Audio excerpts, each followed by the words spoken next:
Hello everyone, welcome to back my channel. I hope everyone is having a wonderful day. Before starting the video, please go ahead and hit the subscribe button and give this video a thumbs up. At the park, Amy remarks to Nate that it's a glorious day. Nate's glad her treatment hasn't worn her down. She says it's lifted her up and thanks him.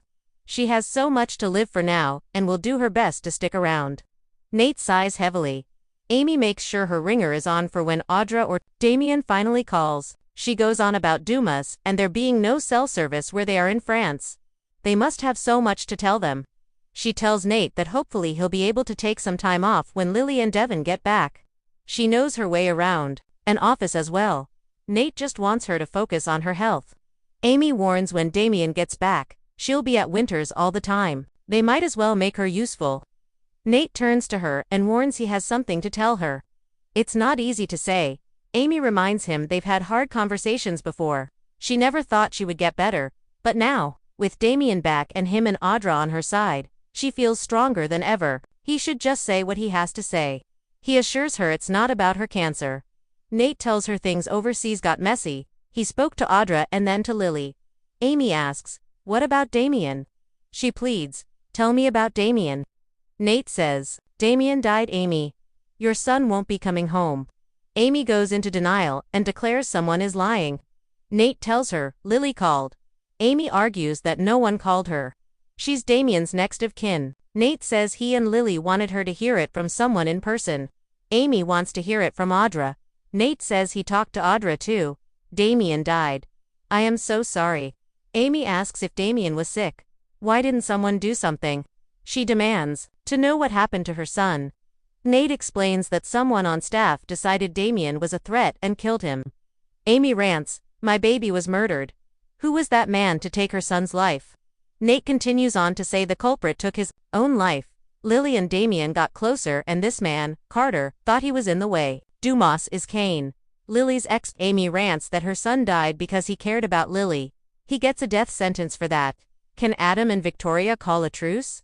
At Crimson Lights, Adam, Chelsea, Victoria and Claire are together. Victoria appreciates them understanding them postponing the funeral. They go over what happened in France. Victoria was grateful they both planned on being at the service, knowing at least one brother would be there helped. Adam cracks. The lesser brother is better than no brother. He apologizes and they go back to discussing France and Kane never revealing his motivations for the trip. Victoria marvels at Ashby being the mind behind the mask. She can't decide if that makes Demise less predictable or more. Adam says Kane must have a plan. Victoria asks him to go on. Adam thinks there's a message in the real estate purchases.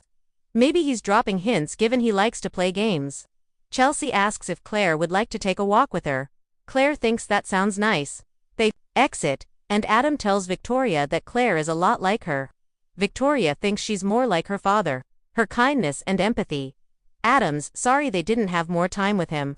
If there's ever a way that I can help. Victoria thanks him. Adam and Victoria go over Kane's purchases, including the athletic club. He's asked someone to look for patterns. He worries he's adding to Victoria's stress. She admits she's used to the two of them working together. Adam guesses being with him puts her on edge. She says that's not fair. He went all the way to nice for the family. Adam assures her he won't let anyone take anything from them ever again. Together or apart, we have to fight like hell to protect what is ours. Adam asks if she wants to join him in stopping Kane in his tracks. You call the shots. Victoria realizes he's become more empathetic when he mentions the difficult times she's going through. He credits Chelsea and Connor. Victoria admits, it's nice to talk about something other than Cole. She's not avoiding grief, but they do have to be ready for Kane. They agree he has stones, taking on Victor, or he's insane. They have to figure out how to give him a homecoming he won't soon forget. At the Overlook, Claire thanks Chelsea for suggesting this. Chelsea wishes she could make things easier for her. Claire says it helps seeing her mom and Adam working together. He's been a great support for them with the others away. Chelsea knows it's hard for him to connect. Claire says he's trying. Talk turns to Cole's death. Claire doesn't know what else to say and suggests they just sit. Claire and Chelsea talk about the feelings involved with losing someone. They go over Claire's past and how her parents' love fixed her. Half of that love is gone, and she's really angry over being robbed. It's unfair for all of them. Chelsea reminds her she was also given a gift. Maybe try to focus on that. Chelsea launches into a talk about Connor and his condition, and the feelings and guilt she had surrounding it. It's different than what she's going through. But the beauty and tragedy of life is that they don't get to choose what happens to them. Claire's just scared that she might forget her dad's face or voice. Chelsea tells him she might forget details, but never how he made her feel. Claire cries that she was really lucky. Getting him for a dad was so much better than she ever expected. It's hard to let go. Chelsea assures her that her dad will be with her forever. Still at Crimson Lights, Victoria and Adam agree to fight Kane. Cole would want her to be ready and not let her guard down. His eulogy is running through her head. Adam's sure it's beautiful and urges her to share it with him. Adam's sure they can talk about things other than business and asks how Katie and Johnny are doing with the loss. Victoria says, "It hasn't been easy." Chelsea and Claire rejoin Victoria and Adam in the coffee shop. Victoria tells Chelsea that Adam gives her credit for his evolution and empathy. She thanks them both. They'll let them know when they reschedule Cole's service. Adam will let Victoria know when he hears back from the real estate people. Kane is not going to win. Will Victor hear Kane out? On the train car in France, Victor's come back to have a chat with Kane, who asks about Nick. Victor says he's a fighter. All the Newmans they don't go down easily, and when they do, they don't stay down for long. Kane's always admired his family's strength. He worked with Victoria for a while and admires all of them. Victor crebs about the mistakes he's made on this trip. Kane can only learn from it. Victor's learned that he's a sleazeball. He'll always be 10 moves ahead of him or whatever identity he assumes. Using an alias is weak. Meanwhile, Chance is dead, Damian Kane is dead, and that freaky friend of his is dead. That's who you are, Kane Ashby. That's your legacy. Kane wants to move forward. Whether Victor wants to accept that or not is a different story. Victor sits forward and intones, "Do you know who you're dealing with, young punk? You watch your ass." He tells Kane no one wants him in Genoa City. No one is waiting for him there. He has nothing to gain. Kane plays dumb. Victor knows he's bought up all kinds of real estate in Genoa City. Kane can't figure out how he knew about the real estate purchases. But he can't block them or stop anything. Victor knows this isn't his endgame.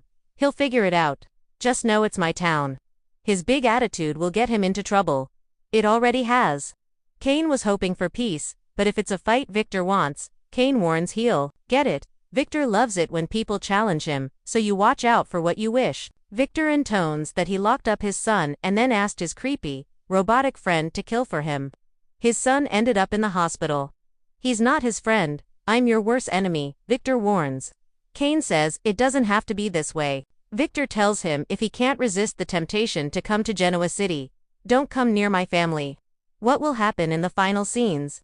Still in the park, Amy works to get her mind around the details of Damian's murder. Nate says it wasn't the work of a rational mind. Amy cries that she doesn't get it. The last time he held her, he meant it. It was everything she wanted. She fears if she'd let him be, he wouldn't have met Lily. Nate says the only one to blame is the man who took a life. Amy cries that Damian was supposed to have more time. I wasn't. Nate says Damian was grateful to be reconnected with her. She sobs that it wasn't enough time. Nate tells her they'll mourn him together and share memories. Amy sobs. I don't want memories. I want my son. Amy stands and shouts that her son was a part of her.